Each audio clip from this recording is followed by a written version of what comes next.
I've been involved in the criminal justice system since I was 10, 11 years old. So, in terms of where I am right now in my career, in terms of the work that I do, I've got everything against me because one little mistake and it's we knew this was going to happen. We knew that Yeah. this was just, a farce. It was a mask of who this person really is, in terms of all of the great work that I've done over the last 5 years. One incident would unravel all of that good work, and I'll be back to square one. So It for would. me, it's it's sad, because one of the reasons why I changed my life around was when I was incarcerated. My son ended up in care. He ended up being trafficked by gangs, county lines, and I was like, I need to break this cycle. Yeah, and it's got to start with me. I can't say to my son, this ain't a great life to lead if I'm leaving in that same life. So I moved away from everyone I know, everything that I knew, and started afresh. Took myself to university, studied really hard, sat in a classroom full of 18-year-olds who were basically the same age as my son when I got released, thinking, what the hell am I doing here? But I done really well. I graduated with a BA honours in film and media arts production. I work in prisons in the UK, creating content around, maximizing the visibility of the good work that's being done within the prisons, as well as training videos for staff and basically creating meaningful content to, advocate for prison reform. And, Very, that's very similar to what I'm doing here, Cam. okay, So over the last in 2020, myself and my friend started a podcast during lockdown when all the recovery meetings, basically all the recovery meetings had closed. yeah, All the counsellors and psychologists and psychotherapists shut up shop, and people were left on their own. yeah, And things went into lockdown. Around that time as well, I was after being on the television. I did an interview about my own story, and I got a lot of media requests out of that. And I felt like I was just flavour of the month. They just want me on the sofa just to, yeah, piggyback. So I declined everybody. And I said, you know what, let's start our own podcast. And but again, it's like that. But over time, it kind of grew. Now, this series that I'm doing now, it's for the prison. So in Irish prisons, each prison has a TV, and you have the terrestrial channels like the BBC ITV Channel 4 and the Irish RT1, RT2. But yeah. there's a prison TV channel, and then the prison TV channel, then I can upload content to that. So this Amazing. video goes on the prison TV channel, so up to 5,000 prisoners can access this video. But it's great Wow. for me to share information, like I've interviewed people like yourself, or Yeah. interview people like Gabor Mate, where he can share his thoughts and ideas. I've interviewed the Prime Minister of Ireland and the Minister for Justice, and Wow. interviewed all these interesting people. But Yeah. it's also academics, psychologists, people in the services, just to make things visible and decentralize information. So I Yeah. think media is just a great way to reach many people in the most efficient way. Yes, totally agree. And I think for myself, it's so important for people who are going through similar situations that we once went through to see the successes and see people turn around their life, who have come from some of the most challenging backgrounds, right? Because the way that I look at society, you can only believe in what you can see, and that is why I'm really passionate about advocating for people who have got lived experience of the justice system to be working at all levels of the justice system, including policy, rehabilitation, reintegration, education, because it's so hard out there. You know, 5 years I've been out. I've been out 5 years next month, and Right. I came out homeless. I was sleeping on a sofa, right? And so many people come out in the same circumstances. They haven't got no address. You get your 40 or 50 pounds discharge grant and get told don't come back. You know, the support just ain't there. But I've been lucky enough to have good people around me who have helped me and supported me on this journey and saw that I really wanted to change, and um, giving me the opportunity to better myself. So for me, this journey is just about empowerment, letting people know that no matter how you start in life, you can write the ending to your own story. Yeah, and just to let know people know that there's people out there who have been through exactly what they've been through, and they're doing great in life, and you can do the same thing if you really want it, if you want to fight for it, and you start making good decisions that are gonna be conducive to your own personal growth. So, so Yeah, yeah. to just to touch on the analogy you used there about writing your own story, what would you say to somebody that feels like this script is already written for them and they're on this path and they feel like they have no agency or they've no power to change? Like, how did you flip the script, as it were? Oh man. So, I think, in all honesty, I had to deal with my trauma, because the reason why I was so ingrained in the criminal justice system was because of drug use, right? And I used drugs to escape reality because I didn't want to face my trauma. And that led to me doing crimes and hurting other people, and trying to escape from reality. But the thing is, no matter how much drugs you take, all of the pain, all of the trauma is waiting for you when you come down. And when you come down, it's 1,000 times worse. So I went through this cycle from the age of 16, 17. I first got introduced to drugs in a children's home when I was 13 years old. I got kicked out of school at 14. I got kicked out of care at 14 and put in a bed and breakfast. Yeah, and basically left to fend for myself. So I've been on the street since I was 14 years old. And I got introduced to drugs because I hanged around with a group of people who were a lot older than me, quite cool. The guys, or the popular guys, and I wanted to fit. I was looking for belonging. So I fell down that spiral for a very long time. But I met a prison reformer, of all things, somebody who looked past the labels that society had given me and that I had taken on myself, and I guess, like you were saying, I'd accepted my fate, that I was never going to be anything more than what I was. I was a criminal. I was a drug addict. I was a bad father. And this was the hand that life had played for me, and I'm just going to live it out until I go.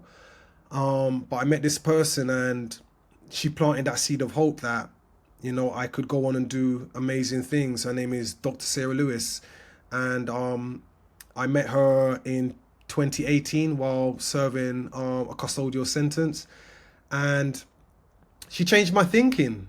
And through that interaction of one person believing in me, even when I couldn't believe in myself, I've grown into the person that I am today. And 5 years later, I've got a bachelor's degree.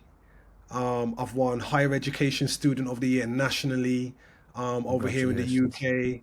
UK. I'm a published author in some of the leading prison criminology journals here. I work internationally in prison reform.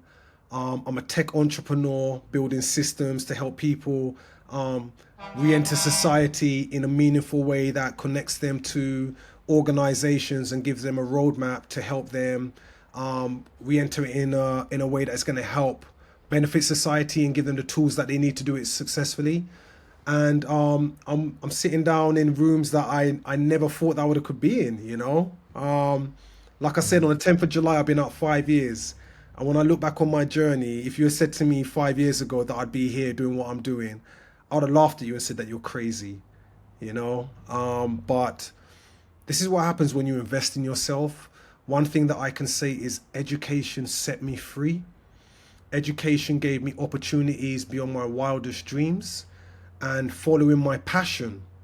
Always wanted to be a filmmaker, 15, 20 years, but I just didn't think I was good enough. And when I actually went to university, and I produced my first film, in year one, and they're showing it to the year three students, saying, "Look at this great piece of work." That for me just gave me the realization that if you follow your passion, everything else will fall into place. And it's not an easy road. It's been hard. It's still hard now, but I turn up every day. You know, I move forward with humility. My life is all about service, helping other people, and finding that purpose, you know, in all of this pain that I've been through, all of this trauma, has, you know, brought opportunities that I'd never thought that were possible. So I'm really grateful for where I am right now, and for me, it's just about trying to change the narrative around punishment. Um, I think for me, growing up, I thought it was me. I thought I was the problem, but because I've spent more than 20 years in and out of prison, and now that I'm working at a very senior level within the criminal justice system here in the UK and internationally, I've realized it's not me, it's the system. It's the same systems that are in place that are supposed to protect people that are failing people, and then commoditizing them when they get it wrong, you know. And that was the biggest shock, you know, for me, to be sitting down with, you know, governors and prison leaders, and just seeing that, you know, there's people that really want to make a difference, but some of the policies that are ingrained in our justice system don't allow people to do the great work that they want to do. So for me, it's about actually just trying to change that narrative, because the current system, it don't just harm the people that are in prison, it harms the people that are working in it as well. You know, if you think about systems and policies that perpetuate crime, and then, or maybe in an example, or maybe an analogy, recently there, Keir Starmer cut the fuel allowance for pensioners across the UK. Yeah, So if you're, let's say you're a pensioner living in your one bed flat, you're cold, and you have some medication, and you maybe sell your medication to the young fellas on the corner to bring in a few quid for your gas or your electric, or yeah, you start selling a bit of hash on the side, or you start getting desperate, yeah, right? Then he gets caught and he goes to prison, he loses his flat, then he's released after a few months into homelessness. yeah. That's what happens. You know what I mean? Exactly that. Exactly that. I think what we're doing right now is concentrating on not actually helping people. And that's the thing. I think we're very reactive and not proactive. We know that early intervention stops the stem of people going into prison. You know, giving people the right resettlement with support when they come out helps people transition really, I guess, easily. You know, and gives them what they need to move away from crime. But if you're coming out of prison and you've got nowhere to live, you've got children to feed, yeah, what are you gonna really do? You're going into survival mode, and it's the same for the people in the community. Yeah, if you Yeah. can't pay your rent, yeah, you can't pay your gas bill, and somebody comes to you and says, you know what? Let me sit in your house and sell drugs, yeah, and I'll give you £100 a week, which happens up and down the country, yeah, to vulnerable people, yeah. People are gonna do this because they're desperate, you Yeah. know, and the amount of money that the government take from taxpayers, yeah, to fund prisons. I'm like, the public need to know what's really going on, where their money's going, and is this rehabilitation, or is this warehousing? Because all they're doing is building more prisons, yeah. And I've heard too many senior leadership, governors and ministers call it a business. And like any business, if it doesn't grow, it fails. And what is the Yeah. product? That's why I always say, what is the product of a business that locks people up? It's people. Yeah? The same people that our societies are failing. And not just everybody, not just it's a certain type of people. It's the people Yes. from the council estates. It's the Yes. people, the black and brown people. It's the ethnic minority people. It's not like evenly dispersed across society. It's a certain Yeah. class of people Yeah. that the people in power are very happy for them to be in and out and in and out, filling these beds, and they'll invest in Ukraine, they'll invest in Israel, they'll invest in warplanes, they'll prescribe activists as terrorists, they'll put all the energy and funds into everybody and everything except the working class people. That's how I see it.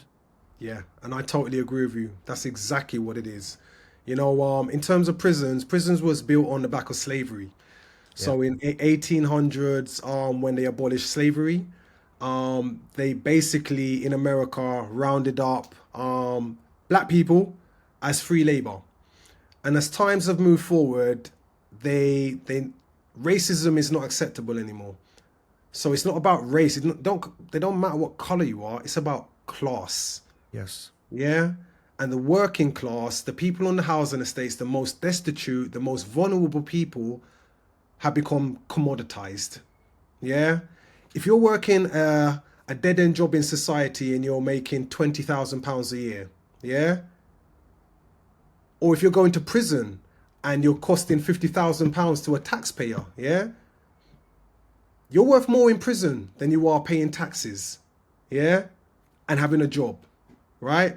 That's the reality. In the UK, the average cost of house somebody in prison is £50,000 a year.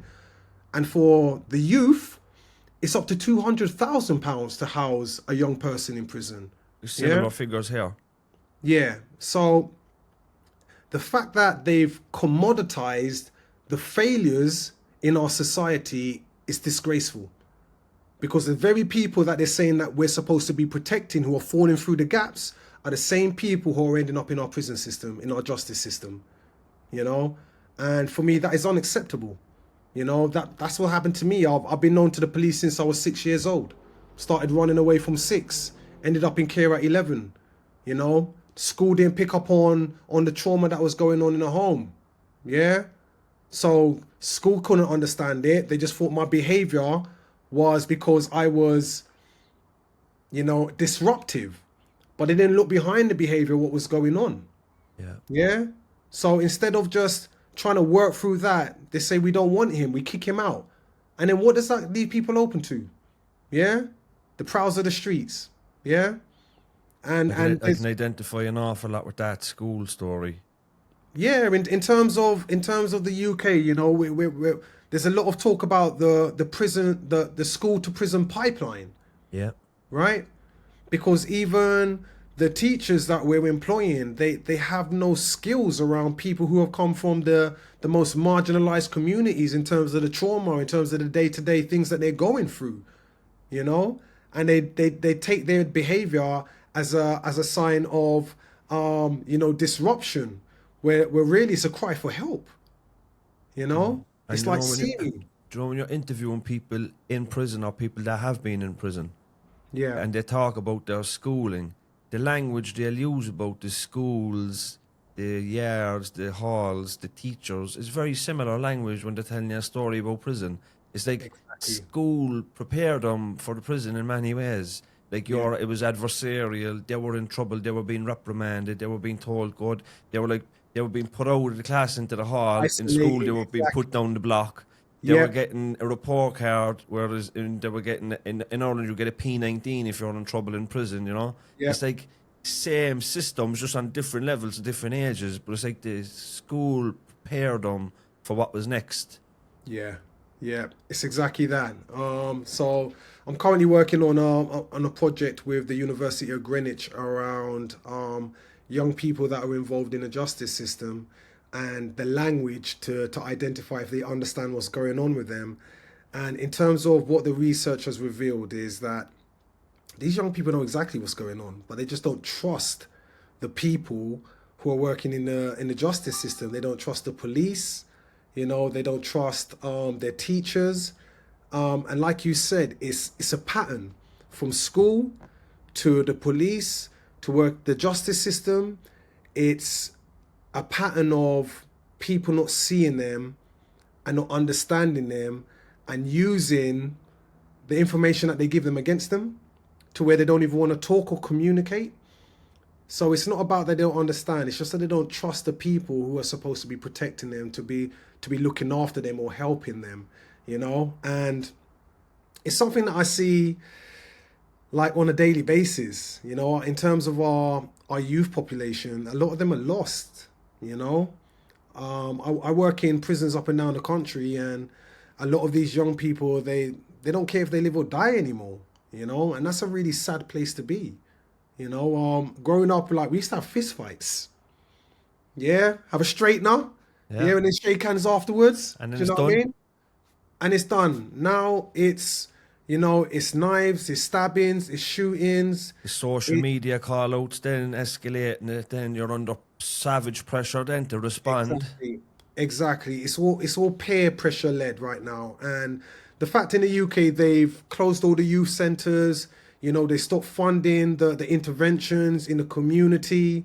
It's just opened up the doors for a pipeline of young people entering the criminal justice system. It seems like the UK is going backwards in many ways around social policy and public policy and things like that.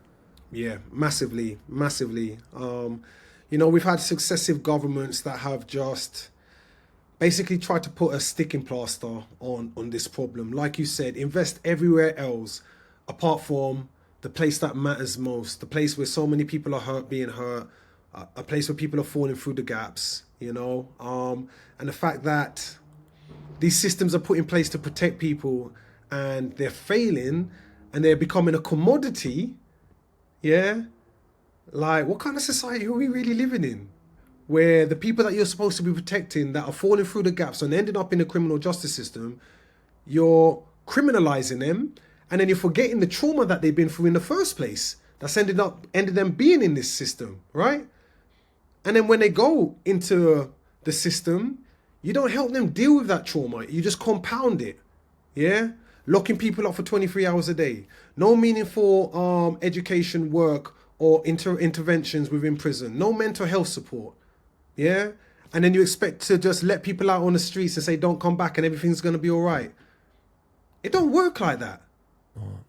It don't work like that, So, And it's depressing as well when you have no representation as well. Like if you've the Tories in government for a long time, and then you have a groundswell of support for the Labour Party, which turn out yeah, to be probably worse, then you're like, what's the actual point? Do you know what I mean? It doesn't matter who you vote for, it's the same. Do you know what I mean? It's just like there is no public or there is no appetite at government level to invest in the deprived communities and to yeah, invest in these social programs to just build a better Britain for everybody. And like Britain has the ability to be an amazing country, yeah, but and it's not just Britain. Like I think I've become very political over the last 10 years, but definitely over the last 2 years between the Ukraine war and between what's happening in Gaza. I've paid so much attention to the political leaders and where their allegiances are, and it's not to the people that they represent in their countries. It's to banks, it's to big institutions like the European Union, the IMF, and certain lobby groups. And it's like, I can see the whole thing. It's like, it doesn't matter who you vote for. The democracy, freedom of speech, free will are illusions. We don't have any of that. And I think there's like what you see in New York last week, where you have this Muslim socialist gets the Democratic nomination to run for the mayor of New York City. Now, yeah, New York is known as the capital of capitalism, and they're after going with this guy. But I can see people are desperate for something outside of the box, something radical, something new, because the Democrats and the Republicans are the same, the Labour and the Tories are the same. No matter yeah, who you vote for in Ireland, you get Fianna Fáil or Fine Gael, because they'll team up to keep the others out. And you look across Germany, and I just think that there's something brewing. I think you look at Glastonbury over the weekend. The people won't be silenced anymore. You can't, and the governments can't. They're not controlling the narrative anymore. They can't gaslight us anymore into thinking like, oh, this free society and all this stuff. I think that radical. So I don't know. The world is due a reset. It could be nuclear war, or it could be popular revolution by. We need some key leaders. We need leaders. That's what it is. We need good leadership. But the yeah, first time I came across you, Cam, was a viral clip where you were speaking about. It looked like you were speaking in the UN, but it was that type of a setting. And you were yeah. talking about like people with lived experience not being tokens and having a seat at the table. But do you want to talk about that a little bit? Yeah, so I got invited to the United Nations in March to talk about the disparities in the criminal justice system against African and people of African descent. So what I went and presented to the UN was a project that we've been focusing on about lived experience in the justice system. So there's been a lot of tokenism around people with lived experience, and over the last few years, it's become a bit of a buzzword. So organizations are trying to tick that box, as it would say, in terms of optics. Where we're part of the movement, and we got to tick that box to make sure that we can get our funding, and we're including people who have been justice involved. And we done a global survey about the experience of people who have got lived experience who have come back into the sector to work, and it was horrific in terms of the experience that people were having. People talked about being boxed into roles only defined by their past, having to share their story without no control over that. The microaggression, in terms of people not trusting them, people not valuing them. And we decided to use that data and create some global guidelines for organizations globally who employ people with lived experience to make sure that they are doing it ethically. So many people that I know who come into the sector, they have to go and they want to do better. It's so hard to get a job normally, right? You have so much against you when you got a criminal record, and people, when they're on that journey of change, they want to give back. They want to prove themselves that I'm not that person that I used to be. And even as myself, when I came out in 2020, I got asked to come to numerous talks, numerous prisons to talk about my journey and what I'm doing, but it was never paid. The most I got was a train ticket, at max. A train ticket, and I've got a roof to keep over my head. Yeah. My experience, yeah, is my value. I use the analogy of, would you want somebody who has never done an operation in their life but only read textbooks to come and do open heart surgery on your loved one? Or would you want someone who's been through it, who understands it, who knows the risk and has lived it, yeah? And use their expertise to make sure that, that they're getting it right. And it's the same thing with lived experience. Let me come back. Apologies, I just got a call. You're okay. I don't know where you are. Can you still see me? I can see you fine, yeah. Okay, I'm just gonna keep talking. Yeah. So yeah, they say that if you do 10,000 hours of anything, you study anything for 10,000 hours, you're an expert, right? Whether that's you're reading psychology or architecture, if you study for 10,000 hours, you go for anything for 10,000 hours, you're an expert. And in terms of going through the care system from 11 years old to going to prison at 16 to spending over 20 years in the justice system, what I've learned, what I've experienced, you can't teach that in a university, in a textbook. So when you combine that with education, yeah, because lived experience is one thing, but alone it's not enough. You need to educate yourself, in terms of upskilling yourself to basically, how can I put it, have the grounding to be more than just your experience, I because think that's as only well. one element, right? Yeah, but you know what the education did for me, Cam? Tell It me. gave me the vocabulary to Yeah, describe my lived experience. It gave me the understanding to be able to join the dots in my own life. When I was learning about sociology, psychology, criminology, I was in the class and I was getting all the stuff for my essay, but I was like joining the dots in my own life. It was starting to make sense to me, and I was able to get the vocabulary to be able to articulate my experiences that I didn't have the vocabulary. And that's something that I suppose you were on about young people earlier on.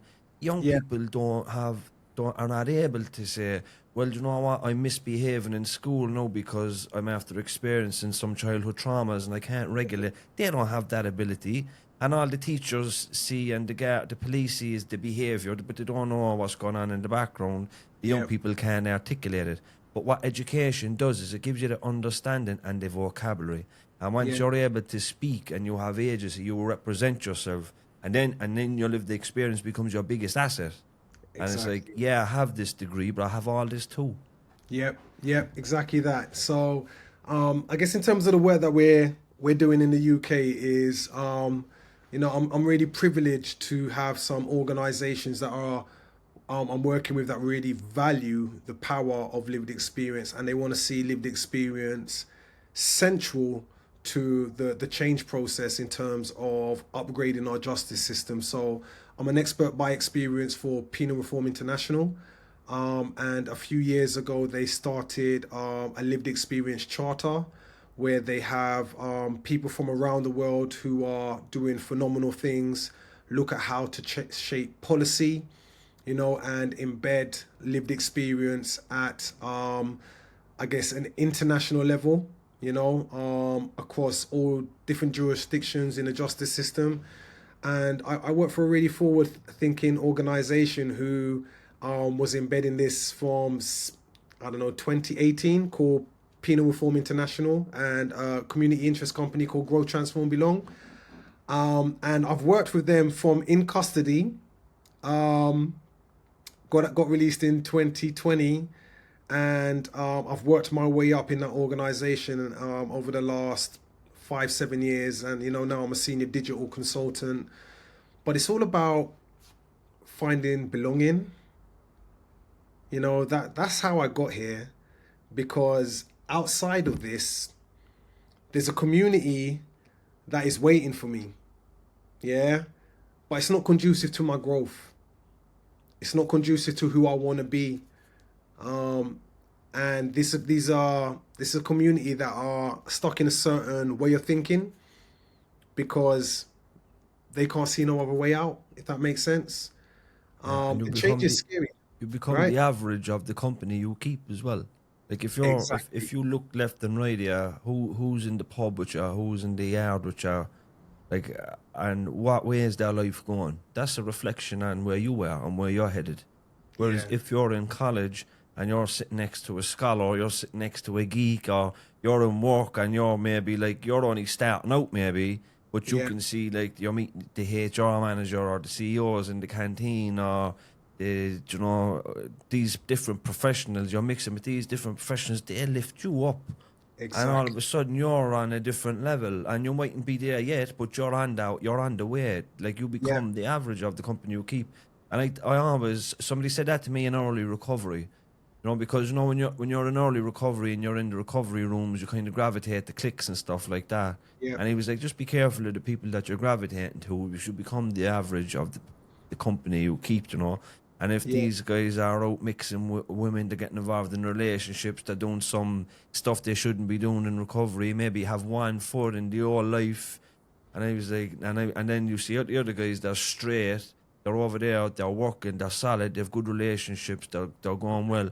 It's like, yeah, this now is where you're at a crossroads. You can stay Yeah. in that old life, or you can have this new thing that you don't know where it's going to bring you, but it's going to be amazing. Like what you're doing, it's like there's this whole, our worlds are so small in our own life. Our world is so small. And once we break out of that mindset, then it's like the possibilities and opportunities are unbelievable. You end up doing things you thought they were never even on your radar. You don't know anybody else doing them from your estate, but Yeah. you're doing them.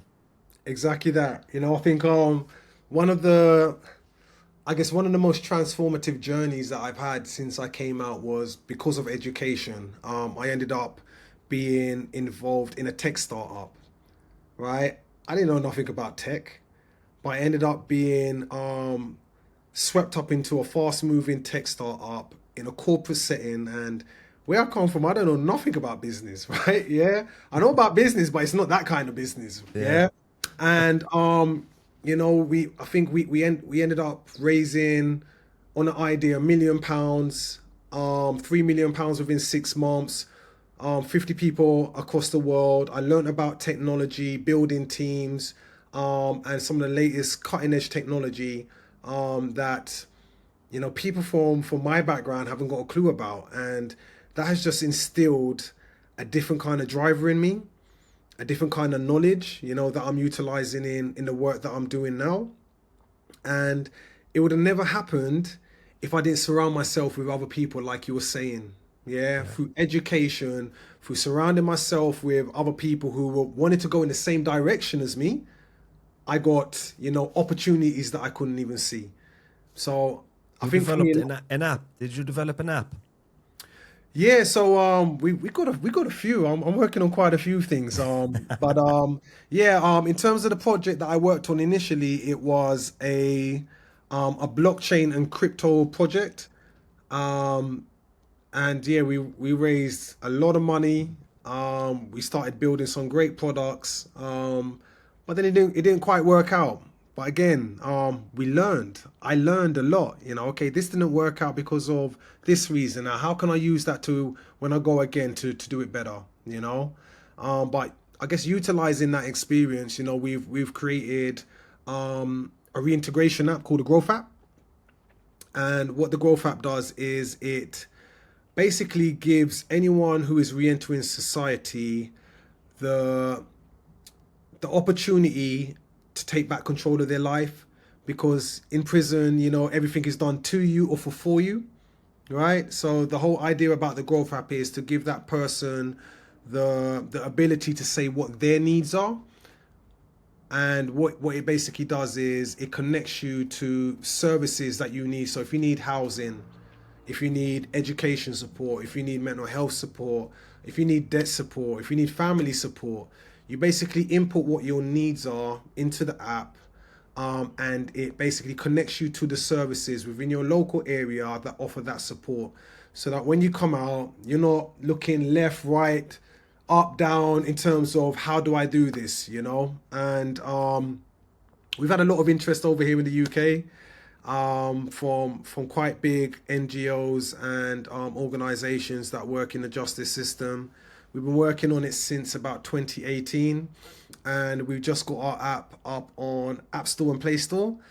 So yeah, it's Congratulations. been a journey, man, and it's been co-created with over 150 men and women in prison. Yeah, about what their needs are, what their challenges were. So everything that I do is, in terms of our organization, is about co-creation. In Yeah. terms of the work we do with NGOs, with prisons, with probation, it's about co-creation, because the people that are going through the system have got some of the best ideas, have got Yeah. some of the best solutions. So it's about Those how do we closest to the problem are closest to the solution. Not a good saying.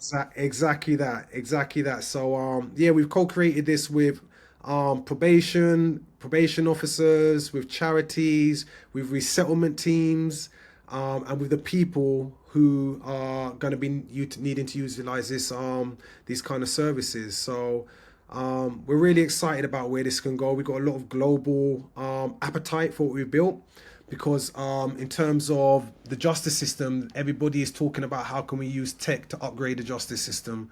So Yeah. I think we've been a bit forward thinking. We basically created the TripAdvisor of rehabilitative services. Yeah, where you as a user can rate the services that you're getting as well. So it's not no tick box exercise no more, that this person's come through and we've helped them. No, this is my experience of this organization. This is how Yeah. it's helped me, or this is how it hasn't helped me. You know, Interesting. so really transparent. We have Accountability there for the professionals, isn't there? exactly that. More than accountability, it's an opportunity to upscale and upgrade where you're going wrong. In a really transparent and fair way, so that the organizations that are supporting people who are reintegrating society, or who are on the fringes of the criminal justice system, are getting the best help that they can get. So yeah, we built some really cool tools into this, in Fantastic. terms of impact reports. So say you're arrested for, I don't know, say you're arrested for drugs, yeah, and you were on bail and you were utilizing the Growth app, it would map out all of the interactions that you've had, to better yourself or address your reoffending behavior. And then you could print that out in an impact report and go to court and say, this is what I've done. yeah, to adjust my behavior. Don't send me to prison because I'm trying, you know? Yeah. And currently we know that probation officers, they don't even have time, or if they are doing a pre-sentence report from you, it comes from a one-sided view, you know? So for people to be able to take ownership of their own journey, their own rehabilitation, their own growth, yeah, we think it's going to be really impactful for them. Be So good as well for, like if you're going for a job and you've got the criminal record or you're out of prison and yeah, maybe a year or two or whatever, that you'd have a criminal record like with the what we have is a Garda vetting. So a Garda is yeah, Irish for police, so to do a yeah, vetting background check. It comes without context, just a list of crimes and dates and convictions and sentences. yeah, That at least you'd have something that would try to counterbalance that. Say, yeah, that's all the stuff that's happened in the past, but this is what I've done in the meantime, or this is what I am doing. These are the sports I'm available of. This is yeah, how I'm developing personally, academically, and professionally. And exactly you that. know, but Exactly that. the So, last thing, yeah, I want to ask you, yeah. Cam. Sorry, go on, finish your point. Yeah, I was gonna say in terms of the app, we have educational and job sections in there for organizations who are a lot more forward thinking in terms of giving people opportunities, from every background, So in terms of when we have this, there's going to be loads of opportunities around education, around jobs, around mentorship. So yeah, we've basically created a real holistic. I guess, tool to help people at whatever stages they are on their journey. Excellent. The last thing I want to ask you about was your work around spice use in prison. Okay. So, I was reading about you were involved in some sort of initiative to cut spice use inside. Now, spice use is a problem in Irish prisons as well, and Yeah. overdoses and things like that. So, what was the problem and what was the work you did towards finding a solution? Yeah. So yeah, Spice in the UK was a bit crazy, and I lost quite a lot of friends. Because prison is hard, and um, especially when they brought in a smoking ban over in the UK. People were just looking for escapism. So there was a bit of an what do you call it? Epidemic. Yeah, epidemic over here in the UK. And I was in a prison where maybe about 8 people died over the space of a year from Spice, and a few of them were my friends. So I got asked to create an intervention that would basically bring the staff and the residents together within this prison that was quite tricky, quite violent. It was in like probably the bottom five prisons in the country in terms of violence. And I decided to write a play about what I was seeing in the community, and just kind of shine a light, or hold up a mirror to what was going on in the community. And so I wrote a play, and I reached out to maybe about 50 drama companies and talent scouts, just talking about how much, talent was in this prison, in terms of the people that were in there, and looking for help to make this come to life, And from there, we put together a group of people in the prison who were, some of them were on spice, some of them were dealing spice, some of them were in a really good place, some of them weren't. But we just brought this group of people together to create this performance, and it was really transformative, really transformative. We put on 8 shows of the play, and we invited in the community as well. Talent scouts came, some universities came, and one thing that was really, I guess, memorable was, I remember when we were getting called up to come and do the performances. They didn't call us prisoners. They were like, "Can we have the actors come to the chapel, please?" Mm. Yeah, and I think the staff saw people in a different light, because they saw the talent, they saw the impact of what this program had done. And we raised, I don't know, maybe about £1,000, £1,500 for charity. But after we done that performance, spice use plummeted by 80% in a prison. 80%. Yes. And I got a scholarship to go to university and study film and media arts production. And that's how my journey began. So Is it true you wrote that play in one night? I did. I did a 45-minute play in one night. And it ended up on the desk of the head of drama at ITV. And she wrote me back in prison and told me, you got a phenomenal talent and you need to pursue this. So that was the seed that, maybe that there was something else out there for me other than the life that I was living. And I think if we can nurture that seed, in terms of the people who are going through the criminal justice system to find out what they're passionate about and help people to follow that passion, then we'll get a lot more better results in terms of, people coming out, staying out, and potentially being leaders in their community, and showing other people that, look, I've been there, I've done that, but look what I'm doing now. And if I can do it, so can you. Absolutely. So, finally, what's next for Cam Stevens? Getting more in the digital app side of things? Are you going to stay involved in the reform and advocacy, lived experience movement? Are you going to do something out of left field, or what's your plan? I think my plan is to just go with the tide.